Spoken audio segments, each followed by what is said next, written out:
स्वागत है आपका विज्ञान वृक्ष पर, जो बीएससी के स्टूडेंट्स और एस्पायरिंग स्कॉलर्स के लिए ज्ञान और सफलता का एक अनोखा साथी है। हेलो एवरीवन, विज्ञान वृक्ष में एक बार आप सबका फिर से स्वागत है। हम लोगों ने ओएमसी के 2-3 लेक्चर कर चुके हैं, उसके आगे कंटिन्यू 2 कर चुके हैं। थर्ड लेक्चर है हमारा। हम लोगों ने देखा था टाइप ऑफ ऑर्गेनोमेटेलिक कंपाउंड्स, जिसमें लास्ट लेक्चर में हम लोगों ने टोटल 4 होते हैं। कौन कौन से? आयनिक होता है, कोवेलेंट ऑर्गेनोमेटेलिक कंपाउंड होता है, थर्ड कैटेगरी हमारी होती है इलेक्ट्रॉन डेफिशिएंट ऑर्गेनोमेटेलिक कंपाउंड, और फोर्थ वन होती है ट्रांजिशन मेटल ऑर्गेनोमेटेलिक कंपाउंड, जिसमें कि 2 हम लोग पहले ही पढ़ चुके हैं, आयनिक और कोवेलेंट, जो कि इंपॉर्टेंट है। उसमें से थर्ड इंपॉर्टेंट जो है, बट मतलब उतना इंपॉर्टेंट नहीं जितनी कोवेलेंट वाली थी। आयनिक भी उतनी इंपॉर्टेंट नहीं होती, सबसे अच्छी इंपॉर्टेंट होती कोवेलेंट। सेकंड इंपॉर्टेंट होती है जो अभी लास्ट में पढ़ेंगे। ये हमारी कौन सी है? Electron deficient. और याद होगा अगर आपको, तो मैंने 5 मेटल बताए थे जो कि इलेक्ट्रॉन डेफिशिएंट वाली स्पीसीज शो करते हैं। कौन कौन से? लिथियम, जनरली ग्रुप 1 ग्रुप 2 मतलब एल्कली अर्थ मेटल, और एल्कलाइन मेटल जो होते हैं, एल्कली मेटल और एल्कलाइन अर्थ मेटल जो हैं, वो आयनिक कंपाउंड्स बनाते हैं या आयनिक ऑर्गेनोमेटेलिक कंपाउंड्स बनाते हैं। लेकिन उसमें कुछ ऐसे थे जैसे लिथियम, बेरिलियम, मैग्नीशियम, ये 3 ऐसे थे वहां से जो कि हमारे इलेक्ट्रॉन डेफिशिएंट बना रहे थे। प्लस 13th ग्रुप से जैसे हम देखते हैं वहां से बोरॉन, और उसी के नीचे आता है एल्यूमिनियम। ये 5 एलिमेंट ऐसे हैं जो कि हमको किस तरह की बॉन्ड टाइप का ऑर्गेनोमेटेलिक कंपाउंड दिखाएंगे, वो हमारा इलेक्ट्रॉन डेफिशिएंट टाइप के ऑर्गेनोमेटेलिक कंपाउंड्स होंगे। पहले सबसे बात कर लेते हैं इलेक्ट्रॉन डेफिशिएंट क्यों बनाते हैं, क्या होते हैं, कैसे। देखिए, बार बार आपको बताते हैं, जो भी कॉम्प्लेक्स हमारे ऑक्टेट कंप्लीट होते हैं, Lewis octet rule, Lewis rule हम लोगों ने पढ़ा है, लेविस डॉट स्ट्रक्चर, जिसकी वजह से हम लोग देखते हैं कोई भी outer covering, outer skeletal structure, जैसे 2 यहाँ पे, 2 यहाँ पर, 2 यहाँ पर, 2 यहाँ पर, 2 यहाँ पे, उसमें से एक एक कार्बन का, एक एक हाइड्रोजन का ओवरलैपिंग हुई, कोवेलेंट बॉन्ड बनाया, ऑक्टेट कंप्लीट किया, वैलेंशियल ऑक्टेट कंप्लीट हो गया, तो इसको हम लोग बोलते हैं क्लोज्ड सेल स्ट्रक्चर। क्या बोलते हैं? क्लोज्ड सेल स्ट्रक्चर टाइप का। अगर जिस भी कंपाउंड का ऑक्टेट कंप्लीट होता है तो उसको हम बोलते हैं क्लोज्ड सेल स्ट्रक्चर, कुछ इस टाइप का। ठीक है। जिनका ऑक्टेट नहीं कंप्लीट होगा, मतलब जिनमें सेक्सटेट होगा, 6 इलेक्ट्रॉन होंगे, तो उनका तो नहीं होगा, तो वो ये नहीं होंगे, उसकी वजह से वो अनस्टेबल होते हैं और अलग अलग तरह की बॉन्डिंग शो करते हैं। क्यों बॉन्डिंग शो करते हैं? इंपॉर्टेंट ये भी है, क्योंकि उनकी प्रॉब्लम होती है, उनको अपना ऑक्टेट कंप्लीट करना होता है। कैसे भी करें, नहीं करेंगे तो वो स्टेबल नहीं होंगे, उसकी वजह से वो डाइमेराइजेशन करते हैं। डाइमेराइजेशन मतलब अपने ही सेम कॉन्स्टिट्यूएंट से बॉन्डिंग कर लेते हैं, डाइमेराइजेशन करते हैं। पॉलीमेराइजेशन करते हैं मतलब नंबर ऑफ मोनोमर यूनिट से कंटिन्यूअस बॉन्डिंग करते जाते हैं, जिसमें वो अपना ऑक्टेट कंप्लीट कर पाए। और इसी की ही लाइन में हम देखने जा रहे हैं सबसे पहले आज इलेक्ट्रॉन डेफिशिएंट ऑर्गेनोमेटेलिक कॉम्प्लेक्सेस। कौन कौन से हैं, क्या है? Organometallic compound formed by lithium, देखिए नाम भी वही है, लिथियम, बेरिलियम, मैग्नीशियम, एल्यूमिनियम, और एक और लिख लीजिएगा बोरॉन, जो 5th है। 5 ही मेटल है जो हम लोग पढ़ते हैं मेनली बोरॉन, क्योंकि जैसे BH3, BF3 आप सबको पता है, इनके पास एक एक वैकेंट ऑर्बिटल प्रेजेंट होती है, जिसकी वजह से इनको लेविस एसिड्स भी बोला जाता है। लेविस एसिड्स क्या होते हैं? कोई भी इलेक्ट्रॉन पेयर एक्सेप्ट करने की टेंडेंसी रखता है तो उसे लेविस एसिड कहते हैं, और इलेक्ट्रॉन पेयर डोनेट करने की टेंडेंसी रखता है तो लेविस बेस कहते हैं, जैसे अमोनिया। तो यहां पर बोरॉन भी लिख लीजिएगा। तो ये 5 मेटल है, कैन नॉट बी, क्या बोल रहा है? Can not be explained based on the classical covalent bond.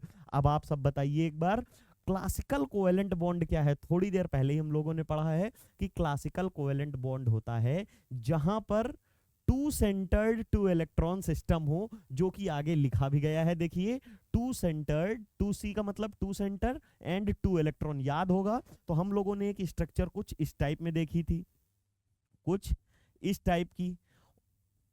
Covalent bond बनेगा तो हमेशा कौन सा टाइप का ओवरलैप होगा? ऑर्बिटल का ओवरलैप होगा। यहां पर हमारा कार्बन सेंटर है, यहां पर मेटल सेंटर है। अब इसका एक इलेक्ट्रॉन और इसका एक इलेक्ट्रॉन आपस में पेयर अप करते हैं और कुछ इस टाइप की स्पीसीज बनती है। इसको बोलते हैं प्योर कन्वेंशनल बॉन्ड, जहां दो सेंटर दो इलेक्ट्रॉन हैं। लेकिन इस तरह के यहां पर हम जब देखते हैं तो प्योर कन्वेंशनल कोवेलेंट बॉन्ड नहीं मिलता है। क्यों नहीं मिलता है, आप उसका भी रीजन देख लीजिए। यहां पर अगर हम बात कर लेते हैं, अभी आगे एग्जाम्पल है वहां पे हम लोग देख लेंगे, ठीक है, वहां पर हम लोग एक बार देख लेंगे कैसे है। फिर क्या बोल रहा है, क्यों नहीं बनते उसका भी रीजन, मतलब ये प्योर कन्वेंशनल बॉन्ड क्यों नहीं बना पाते हैं कोवेलेंट का, उसका रीजन समझिएगा। All these metal form very strong polarising cation. Polarising cation क्या होता है, एक चीज नोट करिएगा, पोलराइजिंग पावर, जो पोलराइजिंग पावर होती है वो डायरेक्टली प्रोपोर्शनल होती है चार्ज अपॉन साइज। चार्ज के तो डायरेक्टली प्रोपोर्शनल होती है, कहने का मतलब जब चार्ज बढ़ेगा तो वहां पर पोलराइजिंग पावर बढ़ेगी। तो जितना जितना चार्ज बढ़ता जाएगा उतना उतना हमारा पोलराइजिंग पावर बढ़ेगी। जितना साइज छोटा होगा उसका पोलराइजिंग पावर उतना बढ़ेगा, क्योंकि इनवर्स रिलेशन है। इसके तो डायरेक्टली है, ये बढ़ेगा तो ये बढ़ेगा, लेकिन इसके इनवर्स रिलेशन है, दैट मीन्स ये घटेगा तब पोलराइजिंग पावर बढ़ेगी। और ये पोलराइजिंग पावर नाम की चीज क्या है, आप लोगों ने देखा होगा, पॉलिटिकल लीडर्स होते हैं, बेस्ट एग्जांपल है वो इन्फ्लुएंसर होते हैं, पोलराइज करते हैं लोगों को, मतलब जो वोटर्स होते हैं उनको पोलराइज करते हैं कि हम ये कर देंगे, ऐसा कर देंगे, उसकी वजह से आप हमें वोट दीजिए, ऐसा करिए। तो वो जो टेक्निक होती है उसे कहते हैं ना पोलराइज करना, अपनी तरफ अट्रैक्ट करना या किसी तरह से लुभाना, तो वो होती है उसकी पोलराइजिंग पावर। वही चीज यहाँ पे भी एलिमेंट के साथ भी, केमिस्ट्री में भी वही अप्लाई होता है। पॉलिटिकल कंटेंट क्या, कि जो भी हमारा मेटल होगा तो वहां पर जिसके ऊपर जितना ज्यादा चार्ज होगा वो उतना ज्यादा पोलराइज कर पाएगा किसी को, ठीक है। जैसे देखते हैं बड़े बड़े पॉलिटिकल लीडर होते हैं वो ज्यादा पोलराइज करते हैं अपनी तरफ, ठीक है। उसी तरीके से जितने ज्यादा चार्ज उनके ऊपर होंगे, तो जितने ज्यादा चार्ज होंगे तो वो उतना ज्यादा पोलराइज करने की कैपेसिटी रखेगा।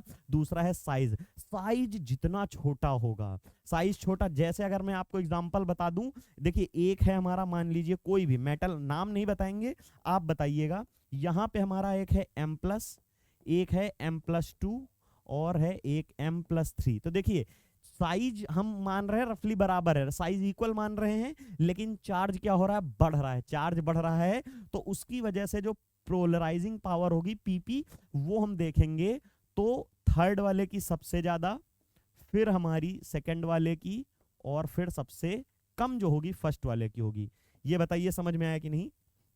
यहां पर ये हो जाएगा, शायद ये आपको समझ में आ गया हो। क्यों, क्योंकि यहाँ पे चार्ज बढ़ रहा है। अगर मैं साइज की बात कर दूं, साइज में अगर मान लो मैं कुछ एक x अमाउंट दे दूं, x y और z, या x और y दे दिया, उसमें बोला x बड़ा है और y छोटा है, तो पोलराइजिंग पावर किसकी ज्यादा होगी, जो छोटा होगा, क्योंकि इनवर्स रिलेशन रख रहा है। उसी तरीके से जितने भी हमारे ये एलिमेंट हैं, तो देखिए लिथियम पे तो चलो +1 का चार्ज है, सिर्फ लिथियम पे +1 का चार्ज। आप कहेंगे सर ये लिथियम पे तो +1 का है, तो इसकी पोलराइजिंग पावर कैसे हुई, ये भी तो देखिए, जैसे ही इसने अपना एक इलेक्ट्रॉन लूज कर दिया तो इसका साइज कितना छोटा हो गया, 1s2। पहले तो 2s1 था, एक इलेक्ट्रॉन लूज कर दिया तो ये एकदम छोटा हो गया, बहुत ही छोटा हो गया, और इसका साइज कैसा हो गया, स्मॉल हो गया, और साइज स्मॉल हो गया तो पोलराइजिंग पावर बढ़ गई कि नहीं। नेक्स्ट देखते हैं बेरिलियम। बेरिलियम के ऊपर क्या होता है, बेरिलियम के ऊपर भी +2 होता है, मैग्नीशियम के ऊपर भी +2 है। देखिए चार्ज बढ़ रहा है, चार्ज बढ़ रहा है तो पोलराइजिंग पावर बढ़ेगी। यहाँ पे साइज वाला फैक्टर है, लिथियम का साइज ही बहुत छोटा हो जाता है, इसलिए उसकी पोलराइजिंग पावर बहुत ज्यादा होती है। एल्यूमिनियम पे तो सोचो और ज्यादा चार्ज आ गया, यहाँ पर +3 आ गया, तो इसकी तो पोलराइजिंग पावर और भी ज्यादा हो जाएगी। अब ये पोलराइजिंग पावर कैसे घटती है बढ़ती, ये तो सीख लिया, इसका इफेक्ट क्या होगा वो हम देखते हैं। अब क्या है, all these metal form very strongly polarising cation, क्योंकि मेटल है और मेटल क्या बनाते हैं, कैटायंस बनाते हैं, और ये करेंगे क्या, cations with a very high charge to radius ratio. देखिए चार्ज टू रेडियस, रेडियस मतलब साइज जो है, ये साइज क्या है, रेडियस ही है और कुछ नहीं है। जैसे कोई स्फेयर है, उसकी रेडियस छोटी होगी तो साइज भी तो छोटा होगा, रेडियस बड़ी होगी। मान लीजिए एक बड़ा सा स्फेयर में बनाऊं, यहां पर अगर मैं आपको बात कर देता हूं, यहां पे मैं अगर बता दूं, एक इतना बड़ा स्फेयर है, एक इतना बड़ा स्फेयर है, तो इसकी रेडियस छोटी होगी तो साइज भी छोटा ही है भाई। इसकी रेडियस देखिए कितनी लंबी है, दिख रही है, अगर सेंटर से जाएंगे रेडियस क्या होती है, जो हमारी सेंटर से आउटर मोस्ट टच करने की जो डिस्टेंस होती है वही रेडियस होती है। तो इसकी रेडियस बड़ी है तो साइज भी बड़ा है, इसका रेडियस छोटा है तो साइज भी छोटा है। तो इन दोनों को, साइज और रेडियस को एक ही जगह लिख सकते हैं। अब इसका इफेक्ट क्या होगा, and pull the electron density away from the anion. ये क्या है, ये मैं आपको एक्सप्लेन कर देता हूं। यहां पर मैं कोई भी मेटल लेता हूं +2 के केस में, तो इसका कोई भी यहां पे मान लीजिए चार्ज रहा होगा, और एक यहां पे अगर न्यूट्रल है, पहले कोई भी मेटल न्यूट्रल फॉर्म में प्रेजेंट है यहां पे, और कोई भी हमारा दूसरा यहां पे एक्स ग्रुप प्रेजेंट है जो कि एनायन बनना है। ये तो मेटल है, मेटल का दूसरा पार्ट, क्योंकि ऑर्गेनोमेटेलिक केमिस्ट्री पढ़ रहे हैं तो यहाँ पे कार्बन का ऑर्गेनिक मोइटी कोई होगी, CH3 ग्रुप हो गया, C2H5 हो गया, C6H5 हो गया, कुछ भी हो गया जो एनायन बनाएगा, ये हो गया। जैसे ही इसने लूज किया यहां से M+2 फॉर्म बनाई, तो साइज कुछ छोटा हो जाएगा, क्योंकि पॉजिटिव चार्ज जेड इफेक्टिव बढ़ेगा, जेड इफेक्टिव बढ़ेगा तो वैलेंसल को खींचेगा, वैलेंसल खींचेगा तो साइज छोटा होगा। जैसे ही साइज छोटा हुआ तो ये क्या करेगा, इसको पोलराइज करेगा, इसको एक्स आयन को पोलराइज कर देगा, यहां पर निगेटिव चार्ज आ जाएगा। यहां पे अगर इसको +1 में ही रख लेते हैं, यहां पर इसको अगर हम +1 में भी रखेंगे तो कुछ इस टाइप के, इसी को कहते हैं पोलराइज कर देना। पहले यहां मान लीजिए M+ था, ये M- था। जैसे ही इन दोनों को हम लोग क्लोज एफिनिटी में लाते हैं तो हमें कुछ इस टाइप का, इसका इफेक्ट इस पे देखने को मिल रहा है। इसी को तो कहते हैं पोलराइजेशन। जब एक हमारा कोई भी पॉलिटिकल लीडर, क्लास का मॉनिटर, टीचर, कोई भी होता है, एक किसी को इन्फ्लुएंस कर दे, उसी को ही तो पोलराइज करना कहते हैं। वही चीज यहां पे कि इस एटम ने जैसे ही इसके क्लोज एफिनिटी में आया तो इसको पोलराइज कर दिया। इसकी इलेक्ट्रॉन डेंसिटी स्फेरिकल होनी चाहिए थी, स्फेरिकल ना होने की बजाय ये इलिप्सॉइडल हो गई, अंडाकार हो गई। चलिए ये समझ में आ गया होगा आपको। यहां पर नेक्स्ट क्या है, as a result the charge separation, याद रखिएगा, as a result the charge separation in the compound M+CH3 decreases. ये क्या बात हो गई, समझ में नहीं आया, ध्यान से देखिएगा, इसी इसमें मैं डायग्राम में दिखाता हूं। अगर यहां पे इसी को बल्क अगर कंबाइन करके बनाता हूं तो कुछ इस टाइप का वही स्ट्रक्चर है, वही स्ट्रक्चर है, कोई चेंजेस नहीं है। बस अब आपको ज्यादा समझ में आएगा बेटर कि अगली लाइन क्या जो लिखी है, अगली लाइन का एक्सप्लेनेशन करने के लिए आपको 1 मिनट रुकिएगा। यहां पर कुछ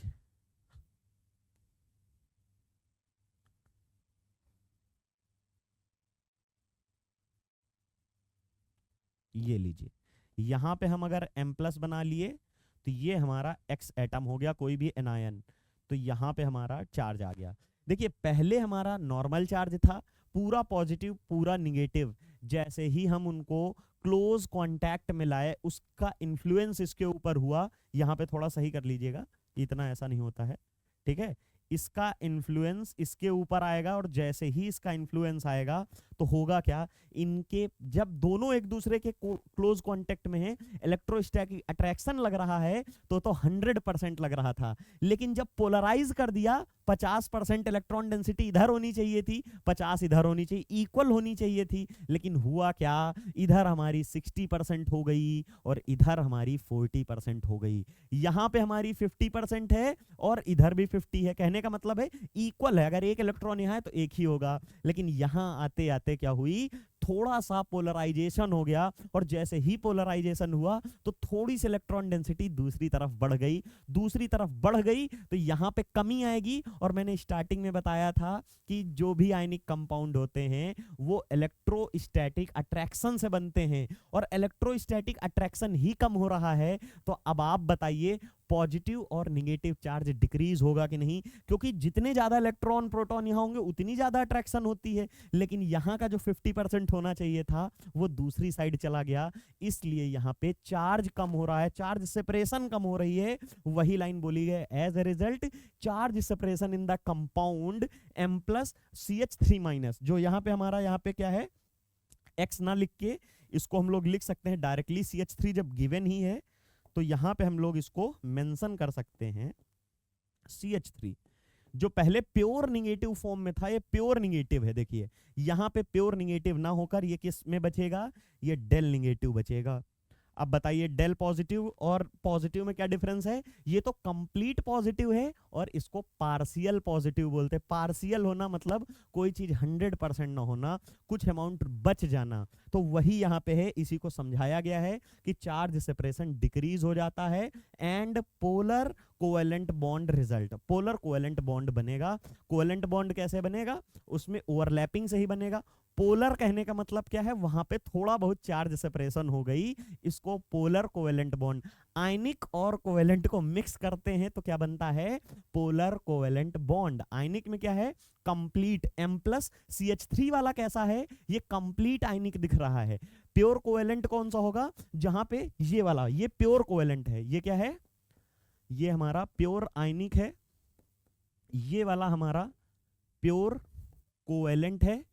और जैसे ही इन दोनों का हाइब्रिड बनाते हैं, इन दोनों को मिक्स करते हैं, तो रिजल्टेंट स्पीसीज हमें ये मिलती है, जिसको क्या बोलोगे आप, पोलर, मतलब आयनिक कैरेक्टर थोड़े से पोलैरिटी उसकी वजह से, और जो बची कुची है वो हमारा पोलर कोवेलेंट बनेगा। बताइए ये समझ में आ गया होगा शायद से। नेक्स्ट हम लोगों का क्या है, इसी कोवेलेंट में ही, मतलब इलेक्ट्रॉन डेफिशिएंट के ही उसमें पढ़ना है। सच कोवेलेंट बट, कोवेलेंट है बट पोलर है, कैसे अभी दिखाया, देखिए कोवेलेंट भी है लेकिन पोलैरिटी आई है क्योंकि चार्ज सेपरेशन प्रेजेंट है, उसकी वजह से structure tend to associate strongly. Associate strongly क्या थोड़ी देर पहले बताए थे कि जब जिसका इलेक्ट्रॉन यहाँ पे BH3 जैसे है, ये BH3 है, तो ये BH3 में 6 इलेक्ट्रॉन ही है, तो ये क्या करेगा, डाइमराइज करने की कोशिश करेगा, जुड़ने की, मतलब अपने किसी दूसरे, यहां पर ये ऑर्गेनोमेटेलिक्स का कंपाउंड नहीं है, याद रखिएगा, ये सिर्फ आपको समझाने के लिए। ये क्या करेगा, इस वाले एक हाइड्रोजन से और इस वाले एक हाइड्रोजन से, यहां पे इसको बोरॉन बना दीजिए और एक इधर, ठीक है, ये कुछ ऐसे बॉन्ड बनने लगता है, एक इधर से और एक इधर से, और ये डाइमर बन जाता है ये। लेकिन यहाँ पे ऑर्गेनोमेटेलिक कंपाउंड नहीं है, सेंटर में तो बोरॉन है लेकिन साइड में कार्बन नहीं है, ये समझाने के लिए था। तो इस तरह डाइमर बनने लगता है, इस तरह डाइमर बनता है। तो हमें क्या बताना है, इसका एग्जाम्पल बताना है। For example try alkyl aluminium. Try alkyl aluminium क्या है, AlR3। ये कंपाउंड क्या करता है, डाइमेरिक फॉर्म में एग्जिस्ट करता है। डाइमर क्या होता है, एक ये यूनिट, साथ में इसी के साथ दूसरा AlR3 जुड़ेगा, आगे मैंने स्ट्रक्चर बना रखे हैं। In which alkyl group is present as a bridge. ये इंपॉर्टेंट है, ब्रिज की तरह कैसे एक्ट करेगी, चलिए देख लीजिए एक बार। ये देखिए यहां पर अगर आप देखेंगे तो ये वाला CH3 इस साइड का एक यहां का है, एक इस Al का है, इस Al का एक है और एक इस Al का है। ये दूसरा वाला जो यहाँ पे है ना, ये ब्रिजिंग की तरह एक्ट करेगा। ये वाला यहाँ पर, ये वाला जो है, ये वाला इसका है, यहाँ पे ये वाला इसका है। अब दोनों के तो 3-3 हो गए, लेकिन अब बात कहाँ पे आती है, इन दोनों ने आपस में ब्रिजिंग की है, किस लिए की है, अपने के ऑक्टेट कंप्लीट करने के लिए। बताइए ये समझ में आया कि नहीं। इन दोनों ने, इसके पास ग्रीन वाले 3 CH3 हैं, ठीक है, AlCH3 बनता है कंपाउंड क्योंकि उसके पास 3 इलेक्ट्रॉन होते हैं वैलेंस में, तो 3 बना लिया। इसके पास भी 3 है, लेकिन वैलेंस में 3 इलेक्ट्रॉन होने से यहाँ पे 2 और 2 ही, 6 ही तो बन रहे थे, एक टाइम पर 6 ही बन रहे थे, जिसकी वजह से वैकेंसी थी। इसको कंप्लीट करने के लिए क्या किया, इसने डाइमर बना लिया। अब यहाँ का भी इलेक्ट्रॉन डेंसिटी एक टाइम के लिए यहाँ पे 8 हो जाएंगे, फिर यहाँ ये मूव करती रहती, ये वाली इलेक्ट्रॉन डेंसिटी जो है मूव करती रहती, तो कभी इसका ऑक्टेट कंप्लीट होगा, कभी इसका ऑक्टेट कंप्लीट होगा। उससे तो बेटर ही है जहां पे पूरे टाइम के लिए सब्सट्रैक्ट था। मतलब अगर आप मान लीजिए कि आपको पूरी रात ना सोने को मिले, वो ज्यादा बेटर है कि एटलीस्ट 2-3 घंटे सोने को। वैसे प्रॉपर नींद मिलनी चाहिए, मतलब ऑक्टेट कंप्लीट होना चाहिए, तो पूरी नींद ऑक्टेट कंप्लीट। लेकिन और जो ये इलेक्ट्रॉन डेफिशिएंट है, जैसे हमारा AlCH3 है, तो ये तो बिल्कुल ना सोना और AlCH3 का होल थ्राइस जो है वो एक बराबर है। लेकिन ये जो डाइमर है वो क्या है, वो इन दोनों के बीच की स्टेज है, मतलब आपको 1-2 घंटे 3 घंटे रात में सोने को मिल जाए। वही चीज है कि कुछ पर्टिकुलर इंस्टेंट के लिए तो इनका ऑक्टेट कंप्लीट होता है और ये बहुत खुश हो जाते हैं अपनी पिछली स्थिति को देखते हुए। फिर हमारा ये है बेरिलियम। बेरिलियम का क्या होता है, बेरिलियम में 1s2 2s2 कुछ ये देखने को मिलती है। 2p हमारा 0 होता है वैलेंस वाला, ये वाला जैसे ही एक्साइटेशन करता है, ये वाला जैसे ही एक्साइटेशन करता है तो 2s1 2p1 बचता है, तो यहाँ 2p ऑर्बिटल खाली होती हैं, और जो 2p ऑर्बिटल खाली होती हैं इससे तो एक यहाँ से कोवेलेंट बॉन्ड बनाएगा, एक यहाँ से बनाएगा, और जो हमारे 2 बचे p ऑर्बिटल हैं उनसे पॉलीमराइजेशन करके पॉलीमर बनाता है। इसमें तो एक p खाली होती है। अगर इसका देखेंगे 3s2 3s1 2p 3s2 3p2 है, सॉरी 3p2, और एक 3p हमारा वैकेंट रहता है, एक 3p वैकेंट रहता है। लेकिन यहाँ पे क्या है, यहाँ पे हमारे 2p जो है वो वैकेंट है, 2p जो है वो कैसे हैं, वो वैकेंट हैं, ये दोनों वैकेंट वाले हैं। यहाँ पे कितने वैकेंट हैं, यहाँ सिर्फ एक ही वैकेंट है, क्योंकि p में कितने रह सकते हैं, 3 इलेक्ट्रॉन रह सकते हैं, कुछ इस टाइप में। यहाँ पे देख लीजिए, जैसे यहाँ पे तो एक ही वैकेंट है, इस वाले में क्या है, इसमें 2 वैकेंट हैं, और 2 वैकेंट हैं तो 2 तरीके से बॉन्ड बनाएगा, और लीनियर की डाइमर बनाने की जगह पॉलीमर बनाने लगता है। ये कंटिन्यूअस इधर इधर और इधर इधर कंटिन्यूअस बनाते बनाते चले जाते हैं अपना ऑक्टेट कंप्लीट करने की तरह। उसी तरह लिथियम भी हमारा कुछ इसी टाइप का क्यूबेन टाइप का स्ट्रक्चर बनाता है, और आपके सामने है, और इसे टेट्रामर बोलते हैं। टेट्रामेरिक फॉर्म है किसकी, मिथाइल, मिथाइल लगा है तो मिथाइल और लिथियम का टेट्रामर है। ये समझ में आ गया होगा। आप सभी को हम लोग पहले ही बता चुके हैं, फिर से एक बार बता रहे हैं। बहुत ही खुशी का बात है कि आप लोगों को सबको पता होना चाहिए कि विज्ञान वृक्ष आपके लिए iOS पे, मतलब एप्पल स्टोर पे या प्ले स्टोर पर ऐप उपलब्ध है। वहां से आप अपने इंडिया में किसी भी यूनिवर्सिटी का सिलेबस, सेमेस्टर का सिलेबस जो आपका पढ़ाया जाता है कॉलेज में, वहां का कुछ डाउट होता है, किसी को कुछ समझ में आता है, कुछ नहीं आता है, तो वहां का जो सिलेबस है पूरा यूनिवर्सिटी वाइज सबका अलग अलग, वो हम लोगों ने सबका सिलेबस रिकॉर्ड किया हुआ है, आप लोगों के लिए वहां पर ऐप पे पड़ा हुआ है। अगर आप लोग उसको परचेज करना चाहते हैं तो वहां से जरूर परचेज करिए। उसकी फीस इतनी कम है जितना आप एक्सपेक्ट भी नहीं कर सकते हैं, इतनी मिनिमम फीस हम लोगों ने उसकी रखी है।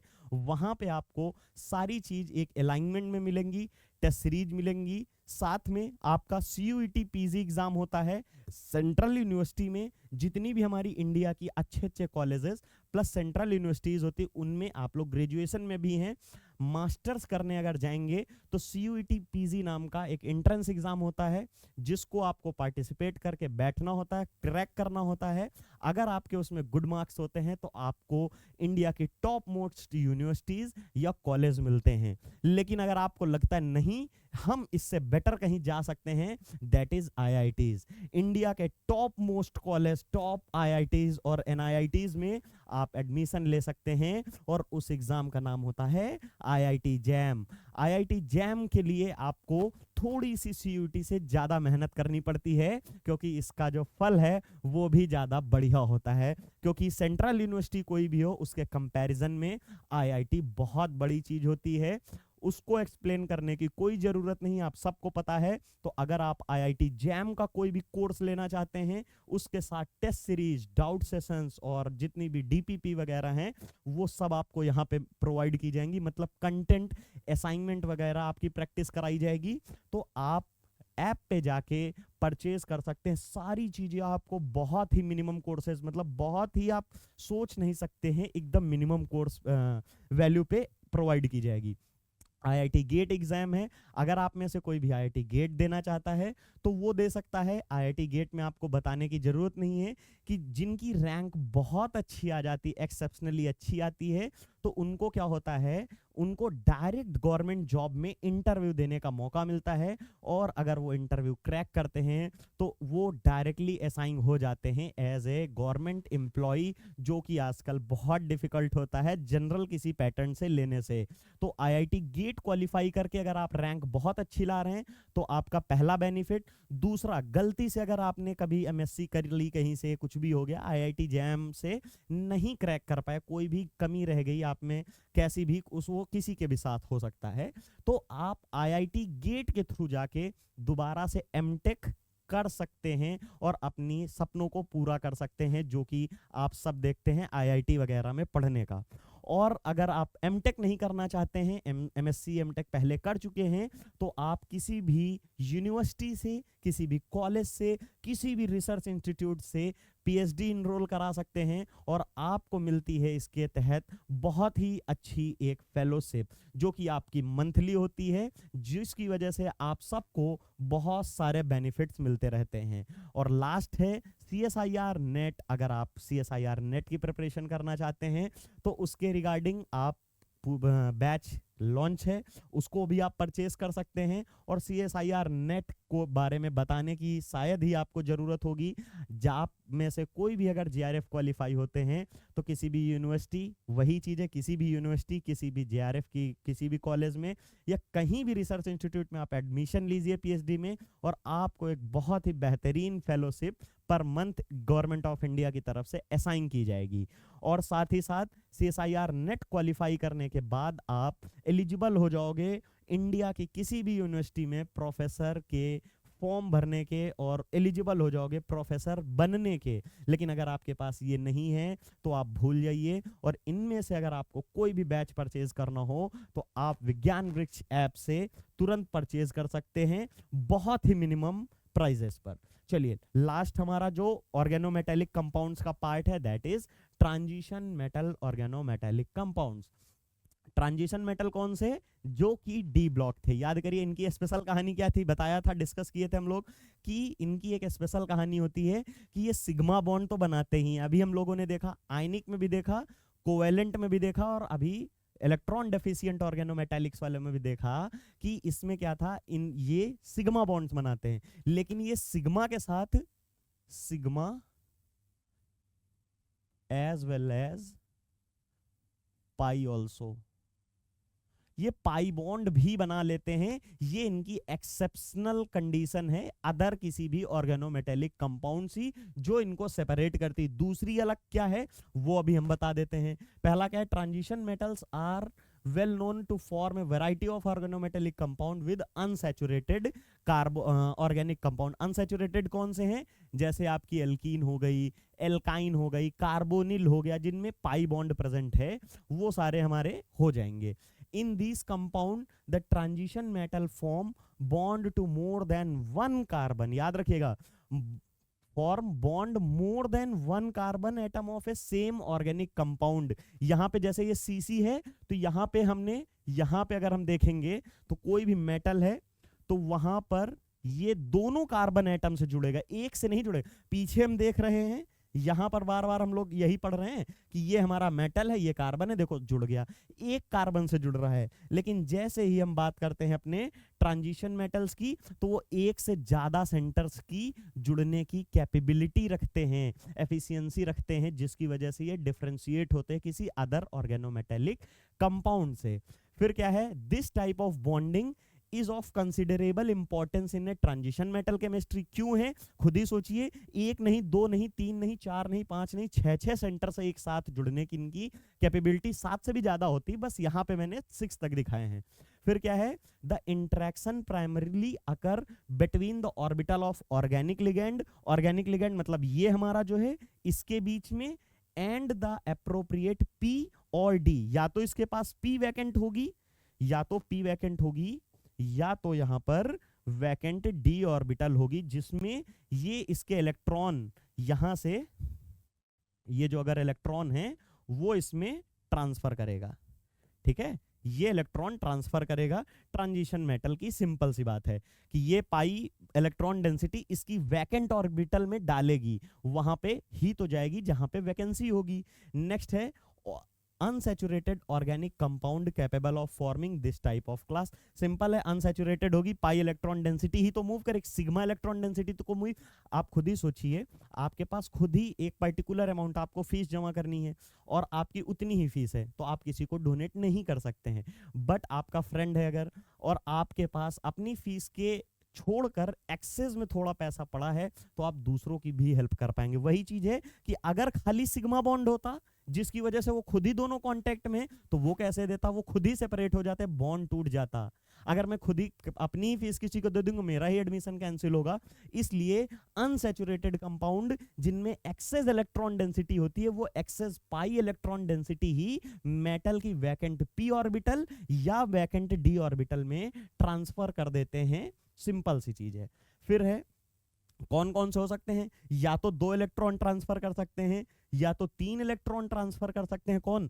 अनसैचुरेटेड जो हमारी स्पीसीज हैं, ये लिखा ना, ये अनसैचुरेटेड ऑर्गेनिक कंपाउंड्स, तो ये 2 इलेक्ट्रॉन डोनर हो सकती है, 3 इलेक्ट्रॉन डोनर हो सकती है, 4 इलेक्ट्रॉन डोनर हो सकती है, 5 इलेक्ट्रॉन डोनर और 6 इलेक्ट्रॉन डोनर हो सकती है। याद रखिएगा कौन कौन सी एल्कीन 2 इलेक्ट्रॉन डोनर्स कौन सी है, एल्कीन जो होती है, एल्कीन कौन, जैसे CH2CH2, ठीक है। CH2CH2 किसका एग्जाम्पल हो गया, ये हमारा, रुकिएगा इसको थोड़ा सा ऊपर लिख देता हूं। यहां पर एल्कीन है, अगर स्ट्रक्चर में बना दूं CH2 डबल बॉन्ड CH2, ये पाई एलाइल ग्रुप क्या है, पाई एलाइल ग्रुप होता है CH2 निगेटिव चार्ज, फिर यहां पे CH, फिर ये डबल बॉन्ड और CH2। मतलब ये पाई बॉन्ड और ये निगेटिव चार्ज रेजोनेट होते रहते हैं, डीलोकेलाइज होते रहते हैं, जो मैंने आपको बताया था डीलोकेलाइजेशन। और इसी को ही एक कैप लाइक स्ट्रक्चर है, आगे भी दिखाऊंगा, वहां पे रिप्रेजेंट की गई है इसको। फिर क्या है ब्यूटाडाइन, ब्यूटाडाइन तो आप सिंपल सा पढ़ रखे हैं। ब्यूटाडाइन का स्ट्रक्चर क्या है, यहां पे मैं बना देता हूं।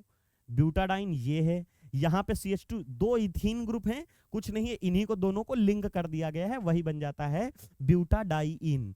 फिर है 5 इलेक्ट्रॉन सेंटर, 5 इलेक्ट्रॉन वाला कौन सा होता है, 5 इलेक्ट्रॉन वाला होता है CP, साइक्लोपेंटाडाई एनायन, ये ग्रुप होता है। और सिंपल बेंजीन आपके सामने है, बेंजीन में 6 इलेक्ट्रॉन होते हैं, पाई इलेक्ट्रॉन वही डोनेट करेगा। यहाँ पे मैंने कुछ बना दिया आपके सामने, ये एल्कीन 2 इलेक्ट्रॉन डोनर है, यहाँ पे वही स्ट्रक्चर है, अगर आप देखेंगे ध्यान से, CH डबल बॉन्ड CH2, ये इलेक्ट्रॉन क्या करेगा, मूव करेगा। इसकी अगर रेजोनेटिंग फॉर्म बना देता हूं मैं यहाँ पे, तो आपको दिख जाएगी, ये ऐसे चलेगा, ये आगे मूव करेगा, और जैसे ही मूव करेगा तो यहाँ आपको क्या देखने को मिलेगा, CH2 डबल बॉन्ड CH और यहाँ पे CH2 निगेटिव। बताइए, यही देखने को मिलेगा। ये दोनों एक दूसरे की रेजोनेटिंग स्ट्रक्चर हैं, और इसी को ही हम लोग इस तरह रिप्रेजेंट करते हैं कि पूरे में डीलोकेलाइज होता है। जैसे बेंजीन को पहले 2 स्ट्रक्चर से, फिर बीच में गोला बना के हम लोग सर्कल कर देते हैं, वही चीज यहाँ पे है। फिर क्या है 4 इलेक्ट्रॉन डोनर, वही है, ये जो हमारा है इसमें कुछ ऐसे है, ये पाई इलेक्ट्रॉन है, ये ऐसे मूव करते रहते हैं इसमें, उसी का ही रेजोनेटिंग फॉर्म बना है और चारों सेंटर से जुड़ा है। जुड़ता कैसे, अगर मैं एक किसी का भी, देखिए सबका वही है, मैं एक को इसका ही दिखा देता हूं। अगर आपको इसका स्ट्रक्चर कुछ दिखा देता हूं, तो यहां पे मेटल होगा, मेटल जब होगा तो ध्यान से देखिएगा, ये जो पाई इलेक्ट्रॉन डेंसिटी यहां पे पाई जाती है कुछ सर्कुलर, तो इसके इस वाले कार्बन सेंटर से ऐसे, इस वाले सेंटर से ऐसे, इस वाले सेंटर से ऐसे, और पीछे वाले सेंटर से ऐसे, इन सारी पाई इलेक्ट्रॉन डेंसिटी हवा में, अगर इसको आप कलर करके देख लीजिए, यहां पर ध्यान से देखेंगे तो आपको, अगर मैं डिफरेंशिएट करूंगा तो ज्यादा बेटर समझ में आएगा।